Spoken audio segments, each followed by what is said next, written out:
In our world, and we're speaking traditionally and tribally here, we know the world is changing rapidly, and thank heaven.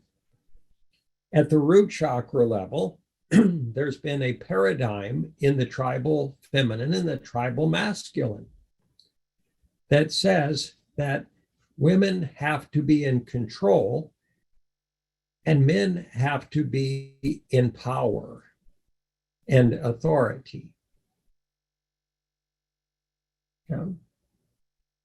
Does it make sense that these are primal subconscious orientations, again, that are changing, that both men and women have bought into or subscribed to?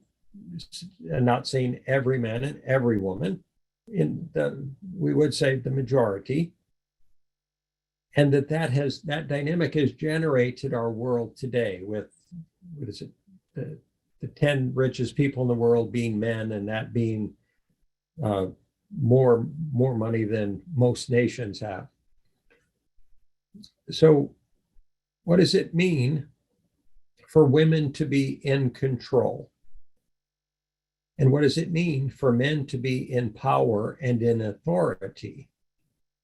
We're not suggesting that women haven't had areas of authority.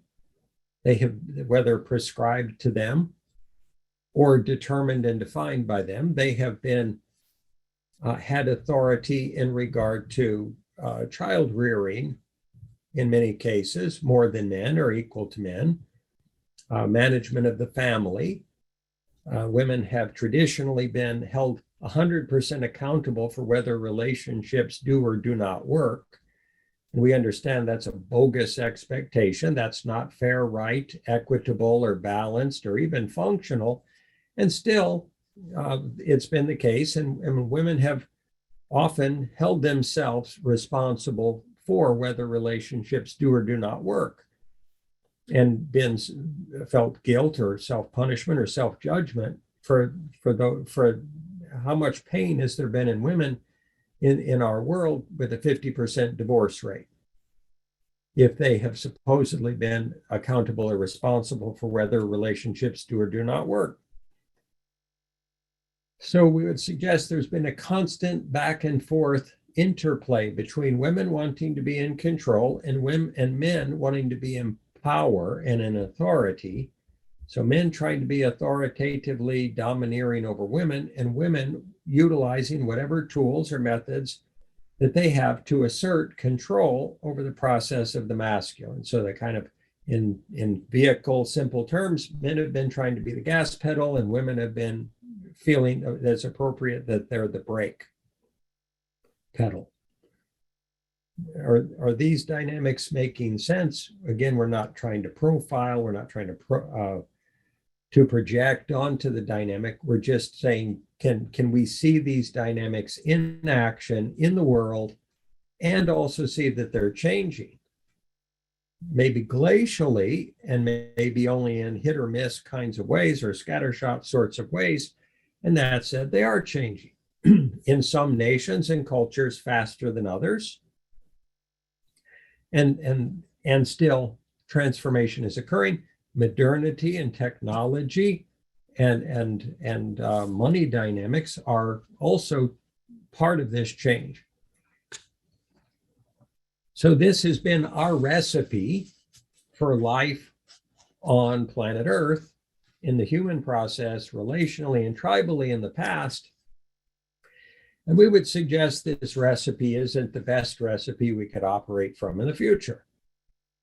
It has been the foundation dynamic that we've been the constant shifting sands, the skateboard that tips back and forth that we've been riding through history on together.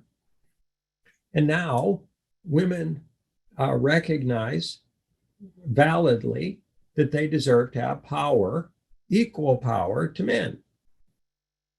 Or some would feel that it would be appropriate to have more power than men to make up for the history of seeming imbalance in power. We're not arguing that being right or wrong or true or false. we are suggesting that in the long run, if we want to work together and unite as a species, it's unlikely that one gender being in power over another is going to work. That's not a uniting paradigm. That's not a paradigm of equality. So instead of the hoped for process of women getting, perhaps due to the abuse and destructive, authoritative dynamics of the masculine in the past, of the women getting to turn the tables and be dominant over the masculine, which would be a seemingly emotionally valid dynamic. We wouldn't argue with anyone that feels that way. Does it make sense that arriving directly at balance is our more optimal approach? Forgiving the past, forgiving ourselves, forgiving each other, not vilifying ourselves, not vilifying each other, not vilifying in any culture in the world, or in any religion in the world, or any nation in the world, this prior dynamic, and doing our very best, really quick, to define something that works better, that is more equal, more uniting, a more substantive, dependable foundation that can allow us to evolve and transform together as a species, and to solve climate change and generate a sustainable life process for humanity.